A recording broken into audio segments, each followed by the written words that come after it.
Oke, teman-teman, setelah kita mempelajari teori dasar untuk yang advanced market structure ya. Nah, untuk lebih memperdalam pemahaman detailnya, kita masuk ke framework atau kerangka dari advanced market structure. Oke, kita mulai detailnya ya. Nah, jadi di sini kita mulai dengan membedakan antara eksternal dan internal structure. Jadi secara teori kita lanjutkan sekarang ke framework atau kerangka ya. Nah, jadi sama seperti sebelumnya, untuk semua eksternal atau major structure kita menggunakan bullet icon warna biru. Untuk yang internal structure kategori yang pertama atau tipe pertama, which is minor structure, kita menggunakan bullet icon warna abu-abu. Nah, sementara untuk yang internal substructure kita menggunakan bullet icon warna merah ya.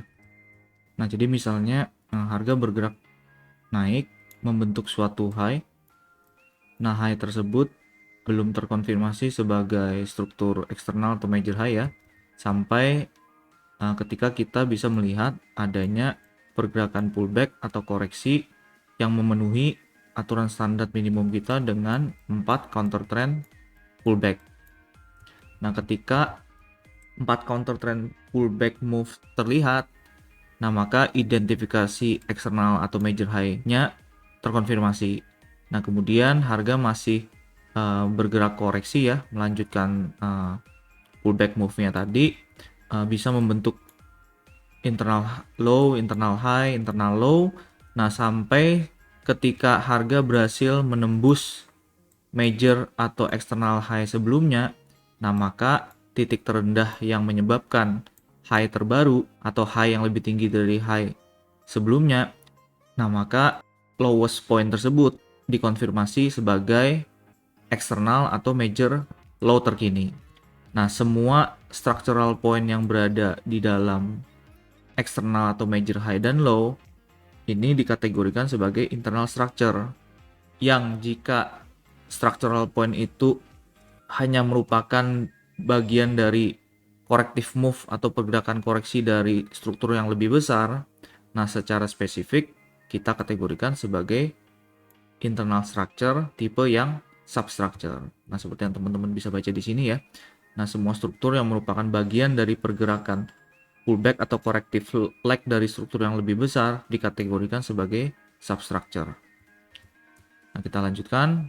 Nah, harga membentuk higher high atau external major high terbaru sampai ketika harga bergerak pullback dan memenuhi aturan standar kita minimum 4 counter trend pullback kembali.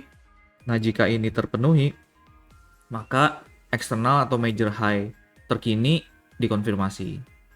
Nah, sejak harga mulai koreksi atau pullback, semua internal structure yang berada di dalam fase corrective move atau pullback move dari structure yang lebih besar atau eksternal major high dan low-nya tadi, nah ini masih kita kategorikan sebagai substructure.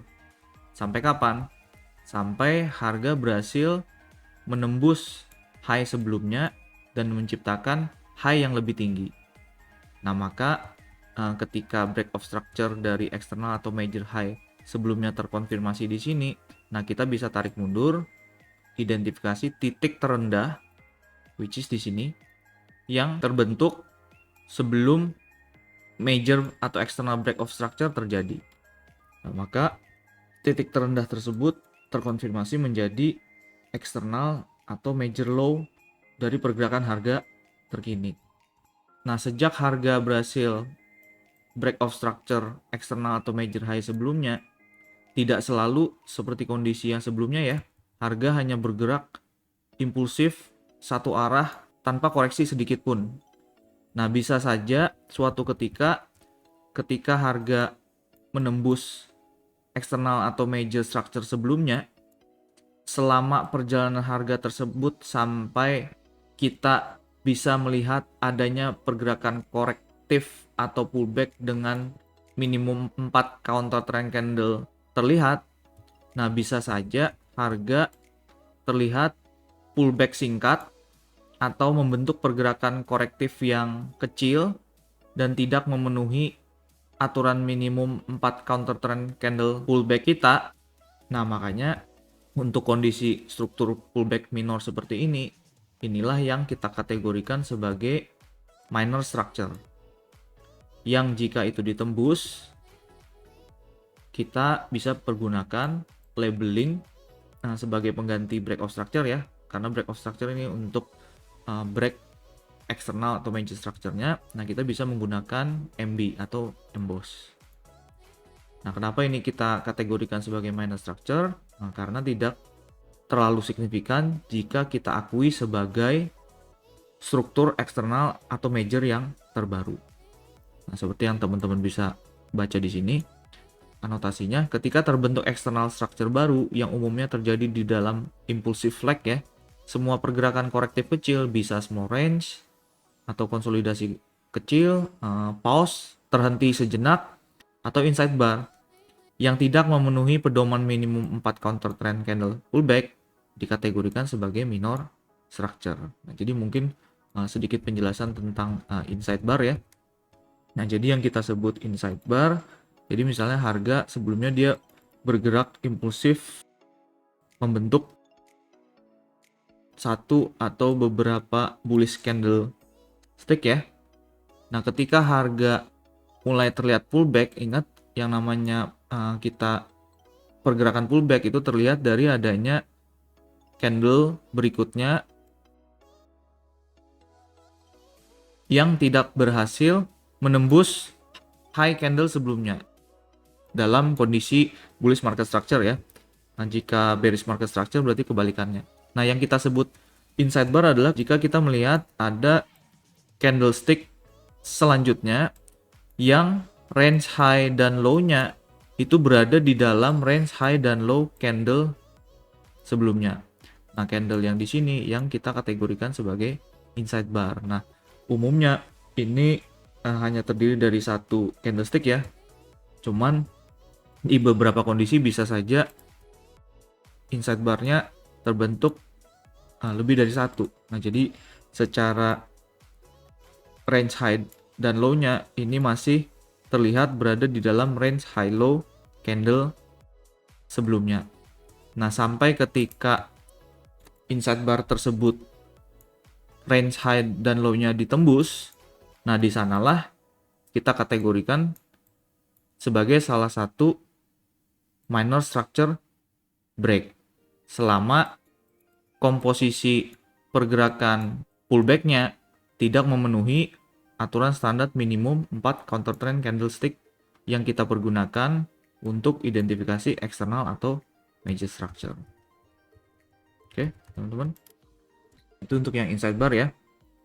Nah, jadi bisa saja di satu pergerakan impulsive move di tengah perjalanan harga bisa terlihat membentuk pergerakan korektif kecil ya, tidak memenuhi 4 counter trend candle pullback. Nah, disitulah kita akui sebagai internal structure yang pertama, tipe minor structure. Nah, sampai kapan? Sampai terlihat harga mulai pullback dan memenuhi minimal 4 candlestick pullback atau 4 counter trend candle. Nah, di sanalah kita konfirmasi eksternal atau major high terkini dikonfirmasi. Nah, dengan major atau external low terkininya kita tarik mundur sampai ke titik terendah sebelum break of market structure. Nah, untuk eksternal atau major high sebelumnya terjadi, which is di sana. Oke. Nah, jadi sekali lagi ingat, ketika kita sudah bisa identifikasi yang namanya major high dan juga major low atau external high dan external low, nah semua structural point yang berada di antaranya ini kita kategorikan sebagai internal structure. Nah, tinggal kita lihat apakah internal structure-nya tersebut termasuk di kategori minor structure atau di substructure. Nah, untuk membedakannya, ingat kembali lagi ke definisi substructure. adalah semua struktur yang merupakan bagian dari pergerakan pullback atau corrective leg dari struktur yang lebih besar. Dikategorikan sebagai substructure. Nah, jadi karena sekali lagi yang namanya substructure ini merupakan level structure yang paling rendah. Nah, semua structure yang berada di dalam range struktur yang lebih besar, apakah itu minor structure ataupun di antara major structure, kita kategorikan sebagai substructure. Nah, jadi mungkin bisa lebih mempermudah jika teman-teman menggunakan analogi seperti leveling. Jadi level yang paling tinggi atau level satunya itu adalah external atau major structure. Level 2-nya adalah minor structure, yang mana itu akan kita identifikasi jika harga membentuk eksternal atau major range high dan low yang baru. Nah, di mana di tengah perjalanan ketika break of structure sudah terjadi ya. Nah, karena break of structure tersebutlah yang mengkonfirmasi terbentuknya eksternal atau major range high dan low yang terkini. Nah, jadi ketika break of structure itu sudah terjadi, nah barulah kita bisa identifikasi ada atau tidaknya minor structure di tengah perjalanan atau di sepanjang impulsive leg terkini jika kita lihat ada struktur pullback minor yang tidak memenuhi standar minimum 4 candlestick pullback. Nah, sementara level satunya tadi major structure atau eksternal, level 2-nya minor structure, level 3-nya adalah substructure. Nah, which is substructure otomatis bisa berada di antara minor structure high dan minor structure low, atau juga bisa berada di antara major atau external high dan major atau external low jika impulsive leg-nya tidak memiliki adanya minor structure. Oke. Nah, selama di bullish market structure harga masih berada di antara eksternal atau major high dan low, otomatis bias utama kita adalah untuk antisipasi pelanjutan bullish intentionnya. Nah, sampai kapan? Sampai harga bisa berhasil menembus higher low sebelumnya, which is yang kita kategorikan sebagai eksternal atau major low sebelumnya.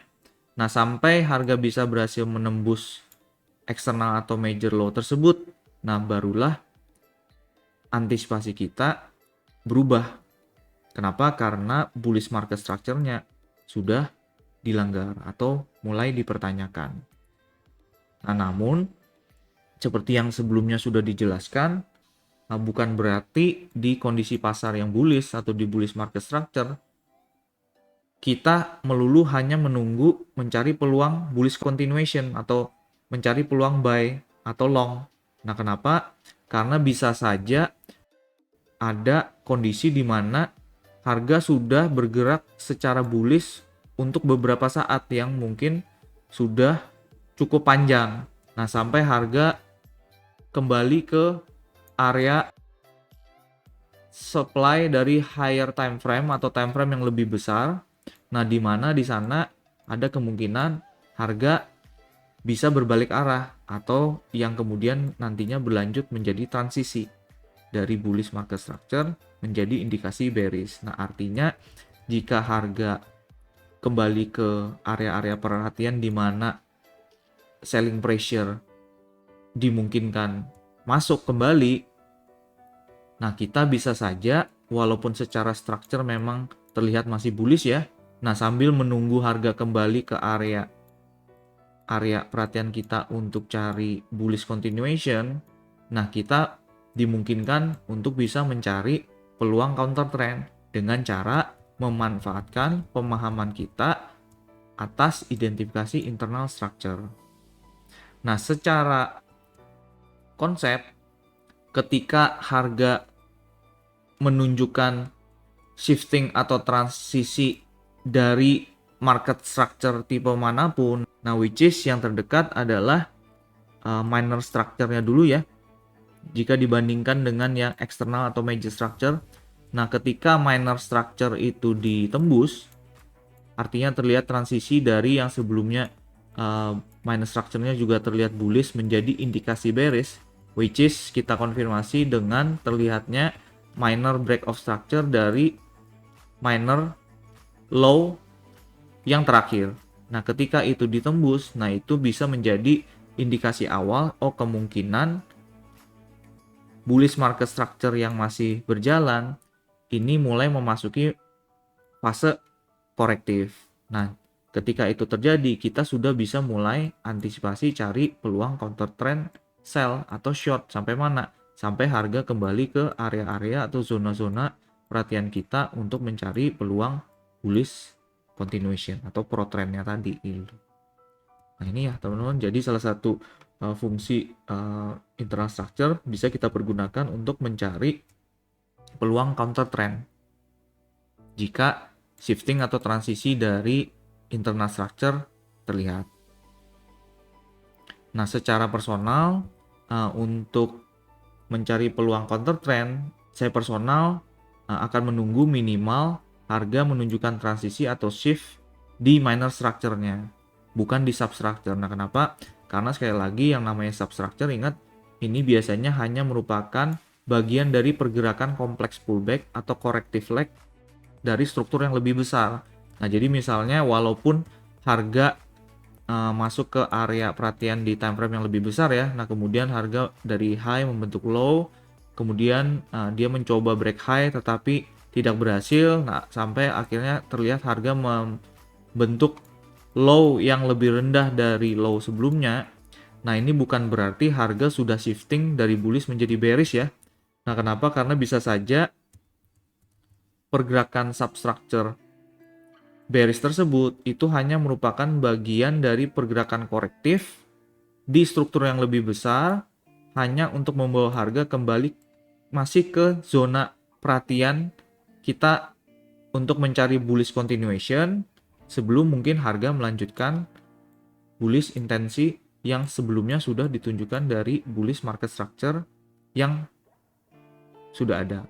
Nah, makanya secara tingkatan signifikansi substructure ini menempati level yang paling rendah, karena di kebanyakan waktu ini tidak berarti signifikan. Nah, karena hanya menunjukkan bagian dari pergerakan pullback atau corrective leg dari struktur yang lebih besar. Nah, makanya secara personal untuk mencari peluang counter trend, saya personal prefer menggunakan at least terlihat transisi atau shifting di minor structure-nya dulu gitu. Oke, nah jadi jika teman-teman kembali ke teori dasar atau konsep internal structure, sebelumnya saya juga sempat menginformasikan untuk substructure ini bisa kita pergunakan sebagai salah satu pendekatan entry yang agresif. Nah, which is untuk implementasi atau penerapannya substructure ini nanti ada kondisi tertentu atau kriteria tertentu ya, di mana kita bisa pergunakan di lower time frame kita, misalnya M1 atau M5 sebagai salah satu trigger untuk entry secara lebih agresif atau lebih awal. Nah, namun untuk analisa atau mapping structure di time frame yang lebih besar ya, di higher time frame ataupun di middle time frame kita di H4 ataupun di M15 nanti jika kita sudah masuk ke multi time frame analysis, nah umumnya kita cukup fokus ke identifikasi eksternal atau major structure-nya beserta break of structure-nya ya, dan juga internal structure yang tipe pertama atau minor structure. Nah, jadi yang substructure ini mayoritas nanti kita hanya pergunakan di time frame yang lebih kecil, dan itu pun bukan untuk mapping market structure tetapi untuk mencari entry trigger yang lebih awal atau lebih agresif. Oke. Nah, jadi ketika harga berhasil menyebabkan transisi atau shifting di minor structure-nya, nah ingat major structure low kita masih di bawah ya. Nah, jadi secara structure major atau eksternal bias kita ini masih bullish. Nah, sampai kapan? Sampai eksternal atau major low-nya yang terakhir ini ditembus. Nah, ketika harga dia menyebabkan transisi atau shifting di minor structure-nya ya, kita bisa ikutin perkembangan pergerakan harga, dia pullback, mungkin membentuk internal high dan low. Nah, karena internal high dan low tersebut menjadi bagian dari minor structure atau berada di dalam range minor structure terkini, nah itu juga kita kategorikan sebagai substructure yang tidak berarti signifikan karena dia hanya merupakan bagian dari pergerakan pullback atau korektif dari minor structure-nya. Nah, ketika harga dia pullback kembali menembus low sebelumnya, nah selama low yang ditembus itu masih tidak menembus eksternal atau major low terkini, nah itu kita juga bisa kategorikan sebagai minor break of structure atau MB. Sampai kapan? Sampai eksternal atau major low-nya berhasil ditembus. Oke, teman-teman. Nah, untuk kondisi yang sebaliknya di bearish market structure berlaku hal yang sama, hanya kebalikannya saja. Oke.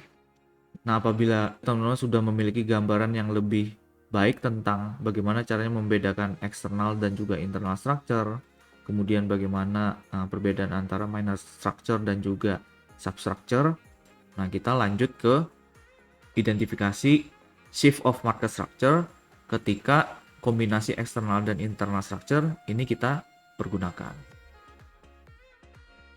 Nah, selanjutnya kita coba identifikasi lebih detail lagi ya untuk memastikan di mana shift of market structure yang real atau valid ini terkonfirmasi. Nah, which is fokus kita nanti tetap kembali ke yang namanya eksternal atau major structure. Nah, kita mulai dari sebelah kiri ya teman-teman, sama seperti sebelumnya. Untuk external structure atau major kita menggunakan bullet icon yang warna biru. Nah, sementara untuk internal structure kita menggunakan bullet atau icon yang warna abu-abu. Nah, jika sebelumnya kita bedakan warna antara minor dan juga substructure ya. Nah, di framework untuk shift of market structure, internal structure, minor dan juga substructure-nya kita pergunakan legend yang sama karena di sini kita hanya ingin meng-highlight kapan shift of market structure which is dari kacamata atau perspektifnya external structure itu terjadi. Nah, jadi untuk yang minor ataupun substructure kita pergunakan legend yang sama. Nah, sementara untuk yang warna merah di framework yang kali ini kita pergunakan untuk menunjukkan yang namanya fake structure atau liquidity ya. Oke, saya mulai dari yang sebelah kiri dulu teman-teman. Nah, jadi sama misalnya harga bergerak naik ya dalam bullish market structure. Nah, sampai harga membentuk suatu high yang terkonfirmasi menjadi eksternal atau major high yang pertama jika terlihat ada minimum 4 counter trend candle pullback. Nah, sejak major high tersebut terkonfirmasi, harga bisa bergerak membentuk internal high, internal low dalam beberapa waktu sampai harga kembali melanjutkan pergerakan bullish dan menyebabkan break of structure dari major atau external high sebelumnya. Nah, jika itu terjadi maka major atau external low kita terkonfirmasi. Nah, sejak ketika major low terkonfirmasi dan harga membentuk high yang lebih tinggi dibandingkan high sebelumnya, semua structural point yang berada di antara high dan low sebelumnya ini kita kategorikan sebagai internal structure, yang mana jika di impulsive leg atau impulsive move sebelumnya tidak terlihat adanya pergerakan korektif kecil atau minor structure, nah otomatis semua pergerakan di antara eksternal atau major structure tadi ini bisa kita kategorikan sebagai substructure atau tipe internal structure yang kedua. Nah, cuman di contoh yang di sini kita tidak bedakan ya. Jadi kita hanya akui sebagai internal structure saja. Nah, sampai harga membentuk suatu high, ketika harga mulai memperlihatkan adanya minimum 4 counter trend pullback, nah di sanalah kita bisa akui sebagai higher high atau major high terkini. Sampai kapan? Nah, sampai harga melanjutkan pergerakan koreksi atau pullbacknya sampai berhasil menembus high sebelumnya, di mana di sana harga mengkonfirmasi terbentuknya eksternal atau major low terkini. Nah, jadi sampai harga di posisi ini ya, harga masih bergerak dalam yang namanya struktur bullish. Ini external high, ini external low, ini external higher high-nya, ini external higher low-nya, ini external higher high-nya. Nah, kemudian jika harga dengan impulsif dia menembus eksternal atau major low terkini, nah di sanalah kita identifikasi terjadinya shift of market structure yang pertama. Makanya di sana kita sebut sebagai Bose shift. Break of structure tapi yang sifatnya shifting. Dari bullish menjadi indikasi awal bearish market structure. Nah, namun teman-teman ingat yang namanya perubahan struktur pasar dari bullish misalnya menjadi bearish, ini hanya akan terkonfirmasi jika harga pullback kemudian melanjutkan break of structure dan membentuk lower high dan lower low yang pertama. Nah, karena proses penembusan higher low di bullish market structure sebelumnya ini hanya konfirmasi shifting, belum konfirmasi perubahan tren dari bullish menjadi bearish. Nah, makanya nih nanti teman-teman di live market yang sebenarnya ya akan cukup sering menemukan adanya sinyal transisi yang palsu, yang mana ternyata itu hanya merupakan bagian dari manipulasi liquidity hanya untuk memitigasi area-area atau zona demand ataupun supply ya kalau di bearish market structure yang masih belum dimitigasi hanya untuk melanjutkan bias atau bullish intention yang sudah dibangun sebelumnya. Nah, cuman di sini teman-teman tetap bisa ikutin mapping ataupun identifikasi jenis strukturnya mengikuti aturan atau konsep yang sudah ada. Nah, jadi sampai ketika harga membentuk suatu low, ternyata dia balik arah dengan cepat dan menembus high sebelumnya ya. Nah, ingat teman-teman bisa evolve major structure-nya menjadi high-nya di sana, low-nya di sana, higher high-nya yang sebelumnya di sana. Teman-teman bisa evolve ke sini. Nah, jadi higher high yang terbaru di sana, higher low-nya di sana, higher high-nya di sana. Nah, makanya di sini teman-teman bisa lihat ya, pentingnya pemahaman konsep liquidity yang nanti di materi-materi berikutnya akan kita pelajari. Nah, cuman di sini saya masukkan di kerangka supaya teman-teman aware bahwa kemungkinan shifting sinyal transisi structure yang pertama ini tidak selalu akan diikuti dengan konfirmasi perubahan tren. Nah, bisa saja itu dia setelah shifting pertama ternyata harga balik arah lagi melanjutkan bullish market structure yang sebelumnya sudah ada. Berlaku juga sebaliknya untuk yang bearish market structure ya. Nah, ketika harga membentuk higher high kembali, kemudian kita bisa identifikasi ada minimum pergerakan korektif atau pullback dengan 4 counter trend candle. Nah, maka eksternal atau major high yang baru ini terkonfirmasi. Nah, sampai kapan?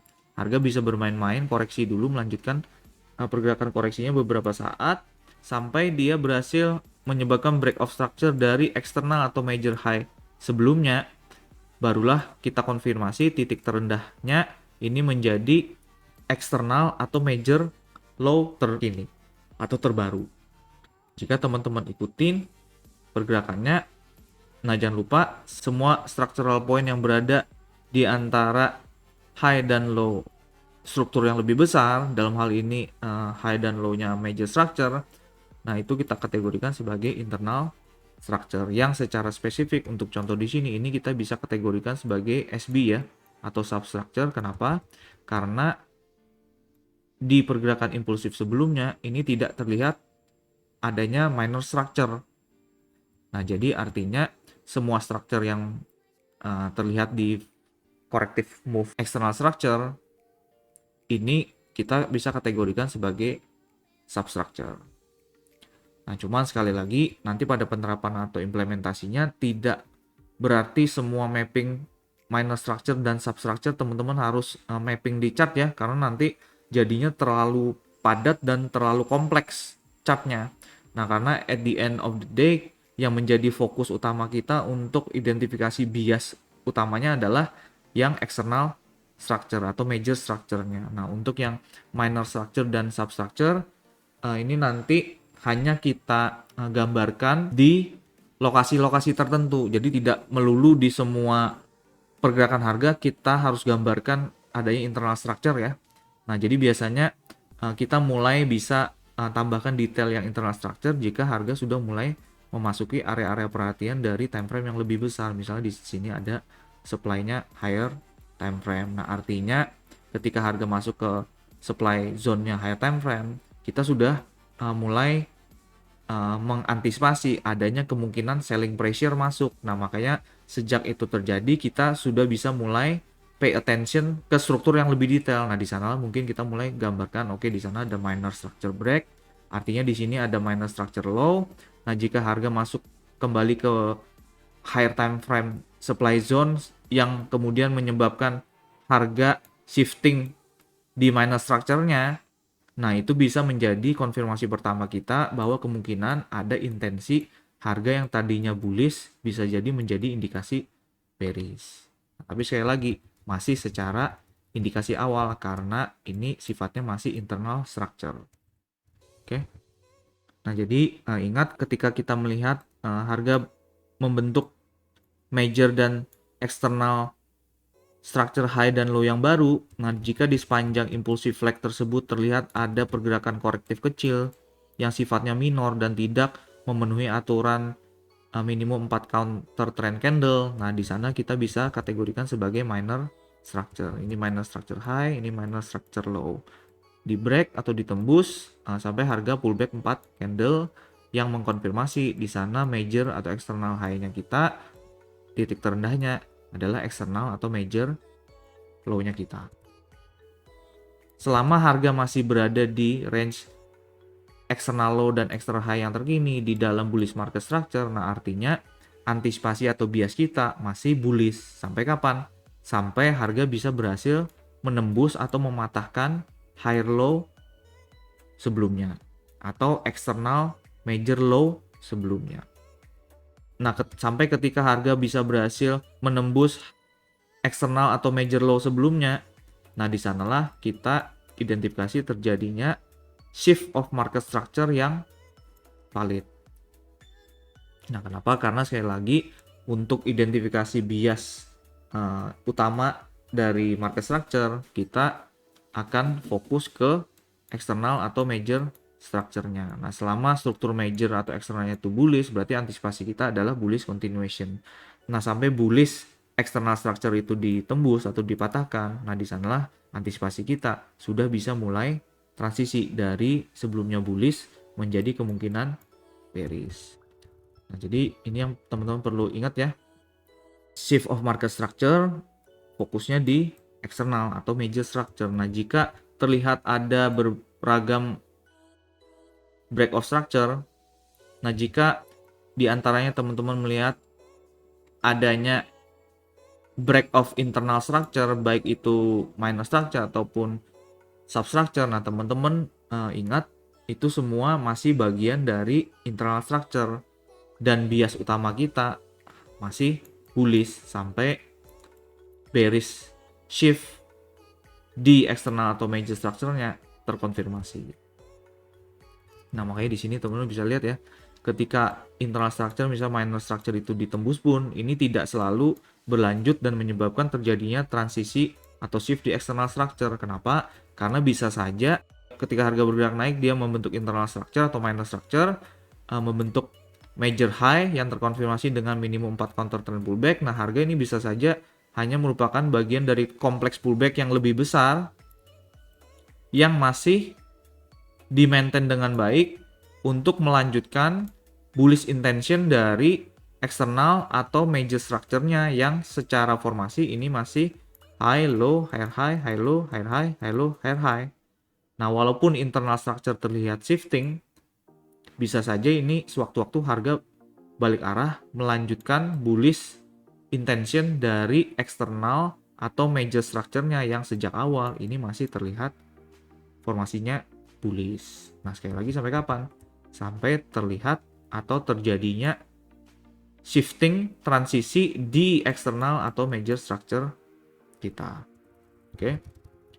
Nah, makanya ketika break of internal structure terjadi untuk yang minor structure ya, nah itu bisa menjadi salah satu kriteria kita untuk kemungkinan tersedianya peluang counter trend. Nah, jadi sambil kita menunggu harga kembali ke zona-zona demand di mana kita ingin mencari peluang buy atau long sebagai antisipasi untuk bullish continuation dari major structure-nya. Nah, kita bisa ikutin dulu bearish momentumnya yang ditunjukkan oleh pergerakan bearish structure di internal structure-nya kita. Nah, jadi kita bisa cari sell atau short dulu ya. Tapi ingat karena sifatnya counter trend, manajemennya bisa lebih agresif dan targetnya juga bisa lebih reasonable karena secara bias utama ini masih bullish ya. Untuk contoh yang di sini masih bullish dan kita cari sell atau shortnya ini sifatnya counter trend. Nah, jadi bisa target di week low dari internal structure ataupun zona-zona demand dari eksternal atau major structure-nya tadi. Oke, nah sampai harga berhasil menyebabkan shifting atau transisi di major structure-nya dari bullish menjadi indikasi bearish yang pertama. Nah, ketika eksternal structure terlihat transisi atau shift, nah selanjutnya kita bisa mulai antisipasi kemungkinan perubahan tren eksternal atau majornya dari bullish menjadi indikasi bearish. Nah, ketika itu terjadi, ketika eksternal atau major biasnya ini menjadi bearish, nah prosesnya kita balik. Ketika kita ingin mencari peluang counter trend si eksternal atau major biasnya yang sudah indikasi bearish, nah kita bisa manfaatkan shifting di minor structure-nya jika ada untuk mencari peluang counter trend buy atau long sampai mana? Sampai ke zona-zona supply yang dibentuk oleh external structure atau major, di mana antisipasi kita jika cari sell atau short di area-area tersebut, antisipasinya adalah untuk melanjutkan bearish intention dari eksternal atau major structure-nya. Nah, sementara peluang buy atau long-nya tadi sifatnya counter trend dengan memanfaatkan pemahaman atas internal structure. Oke, teman-teman. Nah, cuman jangan lupa ya, yang namanya shift of market structure, jika harga masih sebatas mematahkan struktur bullish sebelumnya, nah perubahan tren dari bullish menjadi bearish ini belum terkonfirmasi sampai harga bisa berhasil menyebabkan breakout structure yang kedua atau double breakout structure, di mana di sana terkonfirmasi adanya struktur lower low dan lower high yang pertama, bearish market structure. Nah, karena yang perlu kita ingat ya, ketika shifting pertama ini belum terkonfirmasi dengan double breakout structure, bisa saja harga hanya menunjukkan terjadinya shifting atau transisi tadi tujuannya hanya untuk memitigasi zona-zona demand yang mungkin belum termitigasi dari intensi yang sebelumnya masih bullish. Nah, yang mana ketika harga masih menunjukkan shifting yang pertama dan belum terkonfirmasi dengan double breakout structure, nah bisa saja itu harga kembali berbalik arah dan melanjutkan bullish intention sebelumnya. Yang mana jika teman-teman coba lihat, kemungkinan shifting yang hanya berupa bagian dari manipulasi liquidity ini terjadi berulang dengan kondisi yang sebelumnya. Which is di sini mungkin skalanya lebih kecil, di sini skalanya lebih besar. Oke, teman-teman. Nah, makanya kenapa nanti ke depannya teman-teman juga belajar yang namanya fractal nature. Nah, karena apa yang terjadi di skala yang lebih besar, ini juga mungkin terjadi di skala yang lebih kecil atau sebaliknya. Nah, makanya sebelum nanti kita masuk ke multi time frame analysis ya. Nah, setelah ini kita lanjutkan sedikit pemahaman hubungan antara internal structure dari time frame yang lebih besar. Nah, kecenderungannya adalah itu merupakan external structure atau major structure di time frame yang lebih kecil. Nah, selanjutnya untuk memperdalam pemahaman teman-teman kembali atas hubungan antara eksternal dan internal structure ya. Nah, ini selanjutnya jika kita bawa ke pemahaman multi time frame analysis yang akan kita bahas lebih detail di materi berikutnya. Nah, yang perlu teman-teman pahami, jika di time frame yang lebih besar atau higher time frame teman-teman melihat adanya internal structure, nah kecenderungannya adalah jika teman-teman zoom in ke time frame yang lebih kecil atau lower time frame, most likely internal structure di higher time frame tersebut itu bisa saja merupakan external structure di time frame yang lebih kecil. Nah, ilustrasinya seperti apa? Teman-teman bisa lihat di sini. Nah, jadi untuk legendnya dulu ya.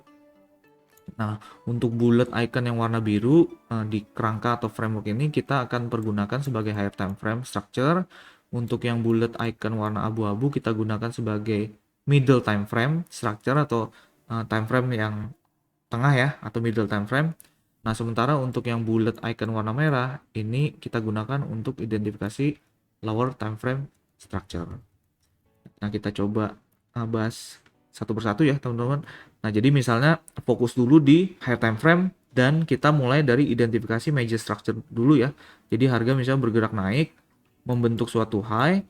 High tersebut belum terkonfirmasi sebagai major structure-nya kita sampai kita bisa melihat adanya pergerakan pullback minimum 4 counter trend candle atau 4 counter trend pullback. Nah, ketika itu terkonfirmasi, maka major high atau external high-nya kita terkonfirmasi. Nah, setelah itu harga bisa melanjutkan pergerakan koreksinya untuk beberapa waktu ya, sampai harga berhasil menyebabkan break of structure di eksternal atau major high sebelumnya. Nah, di sanalah baru kita bisa konfirmasi terbentuknya higher low dari eksternal atau major structure-nya kita. Nah, jangan lupa ketika itu terjadi sepanjang pergerakan impulsif di major structure antara low dan high terbaru, di mana high terbaru itu dikonfirmasi kembali jika kita sudah melihat adanya pergerakan minimum 4 counter trend candle. Nah, jika di tengah-tengah terlihat ada pergerakan korektif kecil yang tidak memenuhi 4 counter trend candle, kita bisa kategorikan sebagai internal structure yang tipenya adalah minor structure. Nah, disinilah yang jika kita mulai masukkan komponen multi time frame analysis dan fractal nature ya, yang terlihat sebagai internal structure di higher time frame ini bisa berarti merupakan external structure di time frame yang lebih kecil, misalnya di middle time frame kita MTF. Jadi misalnya jika higher time frame kita menggunakan H4 ya, nah di H4 terlihat harga sifatnya hanya minor structure dari perspektifnya H4. Nah, namun ketika kita zoom in ke time frame yang lebih kecil MTF, misalnya M15, nah di M15 itu bisa saja dia berupa external structure. Ingat, yang namanya external structure itu merupakan struktur major high atau low yang terbentuk ketika kita melihat adanya minimum 4 counter trend candle di sana. Jadi apa yang terlihat sebagai internal structure di time frame yang lebih besar tidak dibentuk dengan minimum 4 counter trend candle pullback, nah bisa saja itu dia tergolong sebagai external structure tapi di time frame yang lebih kecil, yang mana aturan 4 counter trend candle-nya terpenuhi. Nah, dengan cara yang sama, misalnya di middle time frame atau M15 kita terlihat harga membentuk high, kemudian dia pullback membentuk low ya. 4 counter trend candle pullback sampai harga berhasil menembus atau breakout structure high sebelumnya. Nah, semua struktur yang berada di antara high dan low-nya M15 ini kita kategorikan sebagai internal structure-nya dari perspektif M15 atau MTF. Nah, yang jika kita zoom in lagi ke time frame yang lebih kecil lagi atau lower time frame kita misalnya M5 atau M1, nah bisa saja internal structure yang terlihat di M15 itu merupakan external structure dari lower time frame kita M1 atau M5. Makanya teman-teman jika lihat legend untuk yang bullet icon warna merah ya untuk lower time frame structure ya, nah terlihat bullet icon merah di M15-nya atau middle time frame-nya dia masih bagian dari internal structure. Nah, ternyata jika kita zoom in ke lower time frame, harga menunjukkan adanya struktur yang major atau eksternal di time frame M1 atau M5 tersebut, di mana di sana terlihat harga bergerak ini ya, turun kemudian pullback, turun 4 counter trend pullback sebelum dia membentuk lower low. Di sini dia membentuk lower low, masih internal juga, kemudian terlihat pullback. Kita zoom in ke M1 M5, ternyata dia 4 counter trend pullback. Dia membentuk lower low lagi sama dengan yang tercermin di internal structure-nya M15. Nah, sebelum harga berbalik arah dengan pesat, ingat melanjutkan dari biasnya time frame yang lebih besar. Middle time frame-nya bullish, higher time frame-nya bullish. Nah, makanya ini yang salah satu teman-teman perlu ingat dari sekarang. Jangan gampang tersesat hanya dengan terlalu fokus melihat bias terkininya dari time frame yang lebih kecil. Kenapa? Karena walaupun di time frame yang lebih kecil terlihat dia bearish, nah bisa saja dia hanya merupakan bagian dari pergerakan korektif atau internal structure-nya time frame yang lebih besar, di mana time frame yang lebih besar tersebut biasnya sebenarnya adalah bullish dan bullish. Nah, jadi hati-hati ya teman-teman. Nah, jangan sampai kita tersesat di time frame yang lebih kecil atau yang terlalu kecil dengan mengabaikan gambaran atau outlook yang ada di time frame yang lebih besar. Nah, makanya kenapa nanti ke depan ketika kita masuk ke bagian putting it all together ya, nah kita belajarnya adalah top down analysis, bukan down to top analysis. Oke, teman-teman. Nah, ini untuk yang minor structure. Nah, berlaku hal yang sama ya untuk internal structure yang tipenya adalah substructure. Misalnya contoh yang di sini. Nah, di time frame yang lebih besar atau higher time frame terlihat harga hanya membentuk formasi dari substructure atau internal structure tipe yang kedua ya, SB. Nah, itu jika di zoom in ke time frame yang lebih kecil, misalnya ke MTF-nya atau M15-nya, nah bisa saja substructure tersebut merupakan bagian dari external structure dari perspektifnya middle time frame atau M15. Nah, termasuk di sini terlihat harga juga sebenarnya di M15 atau MTF-nya dia terlihat bearish. Nah, jangan lupa bearish tersebut bisa sewaktu-waktu dibalik arah menjadi kembali bullish. Kenapa? Karena jika kita kembali ke higher time frame outlook-nya, K4-nya masih bullish. Dan bearish structure yang terlihat di MTF atau M15 ini hanya merupakan bagian dari pergerakan pullback dari bullish market structure yang skalanya lebih besar. Nah, ini ya. Nah, jadi pemahaman kita tentang internal structure inilah yang menjadi dasar untuk selanjutnya nanti kita masuk ke yang namanya multi time frame analysis. Nah, jadi memang di setiap time frame itu akan memiliki bias atau struktur tersendiri ya. Bisa jadi di H4-nya dia bullish, tapi di M15-nya dia bearish. Nah, bisa jadi di M15-nya dia bullish, di M1 atau M5-nya bearish. Nah, namun secara konsep berlaku yang sama ketika kita mencoba mapping yang namanya external atau major structure, baik itu di H4, di M15, ataupun misalnya di lower time frame. Nah, untuk yang minor structure juga sama, minor structure-nya di H4, kita juga bisa identifikasi minor structure-nya di time frame yang lebih kecil, di M15 atau di M5 atau M1. Oke, teman-teman. Nah, jadi seperti yang teman-teman bisa lihat di sini, makanya pemahaman hubungan eksternal dan internal structure inilah yang akan menjadi dasar yang solid dalam melakukan multi time frame analysis. Nah, sekian untuk pembahasan detail tentang advanced market structure ya. Nah, mudah-mudahan teman-teman jangan keburu bingung dulu. Nah, pastikan teman-teman sekali lagi pemahaman dan juga latihan untuk basic market structure-nya diperdalam. Bisa di-share jika ada pertanyaan, di-share di komunitas ya, bisa di channel question juga. Nah, pastikan sampai teman-teman sudah benar-benar memahami bagaimana caranya identifikasi yang basic market structure, which is itu juga yang kita sebut dengan external structure ya. Nah, sampai teman-teman sudah benar-benar paham dan sudah merasa cukup mengerti, nah baru teman-teman bisa masuk ke detail tentang internal structure. Nah, jadi setelah itu teman-teman bisa kembali lanjutkan latihannya, mungkin dengan melanjutkan mapping atau contoh identifikasi structure yang sama, tinggal dilengkapi dengan mapping atau identifikasi internal structure-nya, misalnya ada minor structure-nya atau substructure-nya. Oke, teman-teman.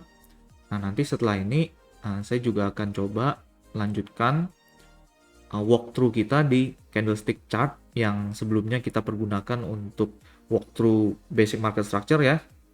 Nah, di sana saya akan coba tambahkan atau lengkapi beberapa mapping internal structure, baik itu minor structure ataupun substructure-nya. Nah, supaya teman-teman bisa memiliki gambaran yang lebih baik lagi untuk bisa menerapkan pemahaman dari framework atau kerangka yang sudah dijelaskan di sini ke candlestick chart yang sebenarnya. Nah, setelah itu baru teman-teman mungkin bisa sempatkan dan luangkan waktu lagi untuk melanjutkan latihannya dari yang sebelumnya exercise untuk mapping basic market structure. Nah, dilanjutkan dengan menambahkan mapping atau identifikasi untuk tingkat yang lebih tinggi, which is advanced market structure, dengan menambahkan identifikasi atau mapping internal structure-nya. Oke, teman-teman, sampai di sini dulu. Jika ada pertanyaan bisa di-share di komunitas ya. Nah, kita akan lanjut di materi selanjutnya. Thank you.